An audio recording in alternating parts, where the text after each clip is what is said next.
The Chiefs have signed veteran safety Will Parks in free agency, so let's talk about it for a second. He started last season with Philadelphia before getting released. He then latched on with the Denver Broncos. The contract details pretty simple. 1-year deal worth up to $1.13 million. And as you guys know, a pretty competitive secondary, especially at the safety position. You got Tyrann Mathieu, you've got Juan Thornhill, you've got Dan Sorensen. So if you're Will Parks coming in here, you're probably thinking, okay, I got to compete to earn a roster spot and maybe be safety 4 on this team.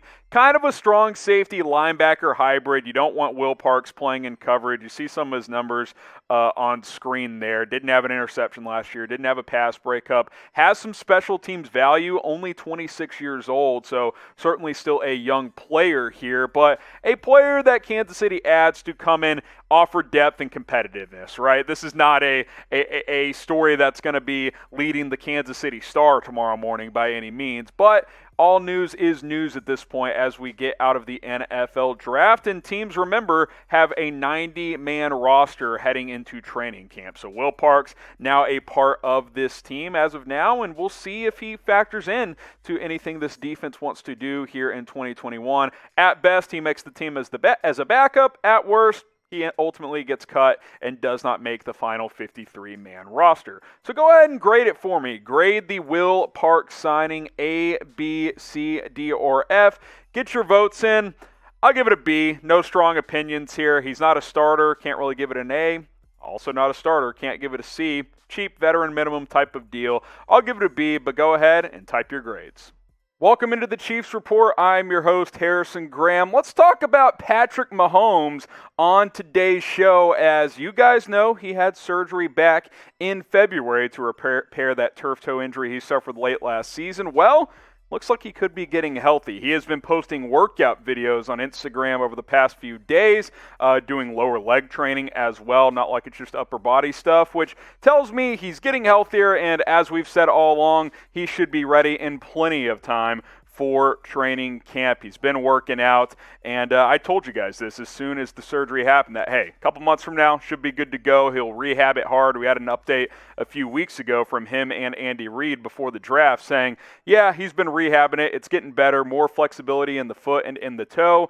We have no concerns about the future. Here's one of the photos from one of his recent Instagram posts here. If he's jumping off the foot and landing on whatever you call that platform thing there, I think that is a very, very good sign. The looser that toe area gets, the less stiff it gets. That's a good thing for everyone involved, and a great thing for Patrick Mahomes, who obviously uses his mobility. He looks like a guy who's ready to go to me. Now, I'm not going to sit here and say that Patrick Mahomes is 100%, but if the Chiefs had to play a game tomorrow, I'm pretty confident he could go out there and play at a very, very high level. Like we've been talking about, once training camp is here, I fully expect him to be 100%. By the way, we're already in the month of May. The draft is over, and before you know it, the season will be here. So if you're as excited as I am, type me in the comments section. I can't wait for September. August we'll have some preseason. July we'll have some training camps. Hopefully some mini camps before that. We'll have to wait and see. Type me in the comments if you are ready for the upcoming season. And obviously I'm ready to watch Patrick Mahomes and watch healthy Patrick Mahomes because he is obviously ready to get back out there after a great 2020, but he's even more ready because I can promise you he's still very upset after what happened in Super Bowl 55. This is why the Chiefs revamped their offensive line, because they could not block Tampa Bay, which has become a focus for Kansas City this offseason, and why they added Orlando Brown and Joe Thuney and drafted a guy like Trey Smith late in the draft. Kyle Long, you get Lucas Niang back this year, Laurent Duvernay-Tardif. This Chiefs team is going to be on a mission in 2021, and it starts with Patrick Mahomes. I think he's going to be very eager to get back out there on the field. He's a guy who wants to chase greatness. He wants to be Tom Brady. He wants to win 4, 5, 6, 7 championships in the NFL. Long way to go, but getting that foot right, getting that toe right, and getting healthy is obviously a good first step, and I think he's closer and closer to 100% than he's been following the surgery back in February. So good stuff there. If he's posting stuff on IG, doing some of those lower body type of workouts, I think he's getting closer to being 100%. If you want a Patrick Mahomes jersey, luckily for you guys, we have some available at chatsports.com/MahomesRed. Use that link. You can get this red 15 Mahomes jersey for just $89.99. Limited time only. Sometimes these jerseys are over $100, so take advantage at chatsports.com/MahomesRed. That link will be in the comments, and it'll be in the description.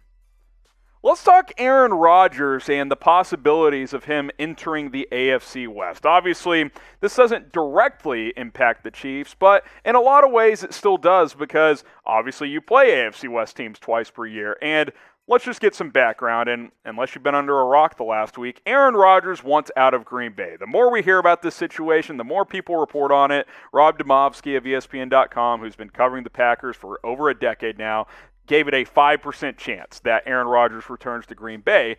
And what leaked out of Rodgers' camp is the Raiders and Broncos are two teams that he would like to go to. I think at this point he just wants out of Green Bay, but those are two teams to keep in mind, which obviously impacts the Chiefs and Patrick Mahomes in the AFC West because those are two teams that the Chiefs play twice per season.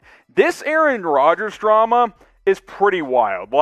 I did not see this coming. Obviously, the way things ended for Green Bay at the end of last year with kicking the field goal instead of going for it on fourth down to try and tie the game. Instead, they cut it to 5. That was weird. Never got the ball back against Tom Brady and the Bucs, obviously. But it seemed everything was fine, and then all of a sudden this bombshell drops.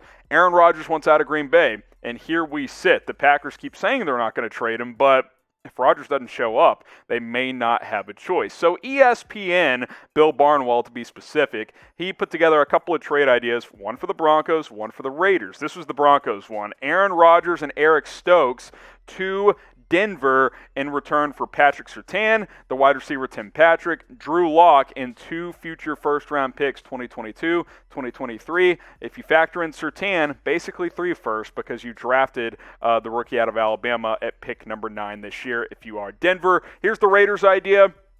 Rodgers in a 4th, 2023 4th to Las Vegas for Derek Carr, a 1st, and a 2nd. So I don't know. I kind of like that Denver offer better if I am Green Bay and Aaron Rodgers. Carr's a nice quarterback, but I'd rather gamble on the multiple first-round picks there and then see if maybe Jordan Love can be my starting quarterback. And then, hey, you get Drew Lock as well. So what do you guys think? Who has the better chance at landing Aaron Rodgers? If you think it's Denver, type DEN. If you think it's Las Vegas, type LV in the comments.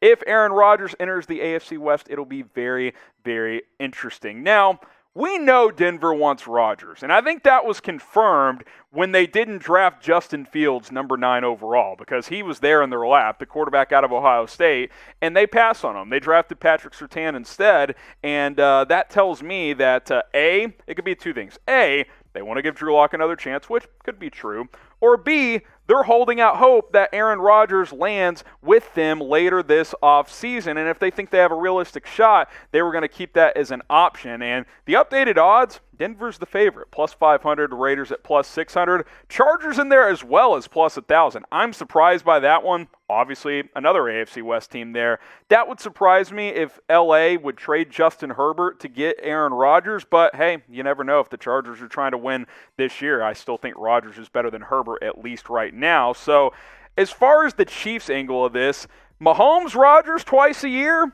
it would be fascinating. It would be exciting. There's no doubt about that. That would obviously make one of Denver or Las Vegas a much more formidable opponent, especially if Denver gets them, I think, because I think their roster is ready to win. They just need a quarterback. So, I mean, I'm starting to have visions now of Mahomes, Rodgers twice per season for the next couple of years. That's a very, very exciting thing. Obviously, makes things more challenging for Kansas City in the AFC West, but hey, it's been dominant for years now. Maybe a little competition isn't so bad. Do you want to see Mahomes versus Rodgers twice per season? Type Y for yes. Type N for no. Get your votes in on this one. As a pure football junkie, I would love to see it, so I'm fine with typing my Y for yes.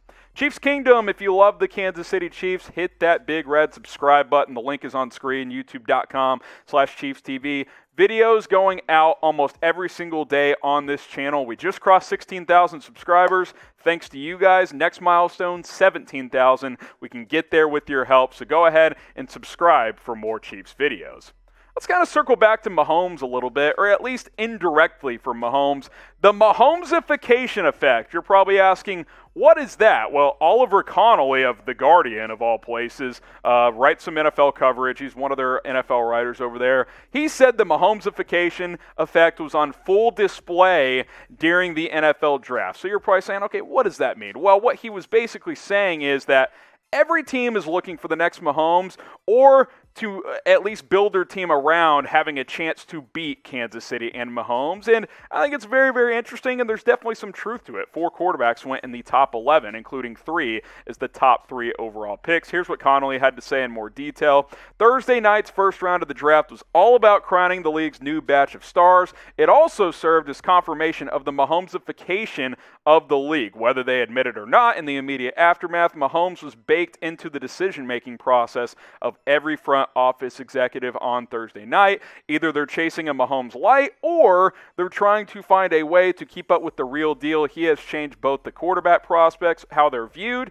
and how teams go about deploying their previous draft resources. And I think there's a lot of truth to that. And what he's saying is like, hey, Kansas City is built to win Super Bowls, or at least contend for Super Bowls for the next decade plus, for a lot of reasons, just because they have Patrick Mahomes. So what he's saying is, okay, we either need to find the next Mahomes or someone we think could be at that level, or we got to build a team that can help stop Mahomes or keep up with Mahomes. Get a lot of offensive talent, get a lot of defensive talent. And I think there's a lot of truth to what he is saying, and I think it's why a guy like Zach Wilson can go number 2 overall to the New York Jets, because physically, he's got some similar traits to Mahomes. Strong arm, mobile, can throw off platform, can throw on the run, can throw in the pocket. Trey Lance, Justin Fields, very similar as well. And obviously, Trevor Lawrence is a generational talent. But the point is, it's either keep up or get left in the dust. And teams know that if you don't have a high-level quarterback in 2021,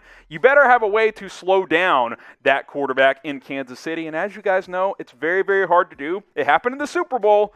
Big reason why was the injuries to the offensive line, which is why Brett Veach revamped that group this offseason. And now other teams, they're trying to build the same way Kansas City has. How do you do that? You get an elite quarterback. Who was the best quarterback in this year's draft? Curious what you guys think on this one. Type 1 for Trevor Lawrence, type 2 for Zach Wilson, 3 for Trey Lance, or 4 for Justin Fields.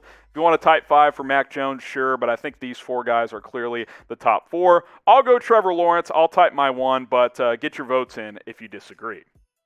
Real quick, wanted to hit this note on Eric Fisher. Some of you guys have been asking, could he maybe come back? I think that was mostly put to rest once Orlando Brown Jr. got traded to Kansas City, but just keeping you guys up to date. He is set to visit the Colts this week. Got released, obviously, before free agency earlier on in March, and as you guys know, he is recovering from that torn Achilles in the AFC Championship game. You guys probably knew this, but if you didn't, Fisher's not coming back, and I think that was proven once Kansas City pulled the trigger on the Orlando Brown trade. You've got your next left tackle for hopefully the next decade or so, if all things go well in Orlando Brown. Best of luck to Eric Fisher, but I think it's pretty clear that he is moving on to another organization. I'd like to see a team like the Colts pick him up. He deserves to land in a good organization. He did a lot of good things with Kansas City. He's a culture guy. Best of luck to him, but his time in Kansas City, all but over.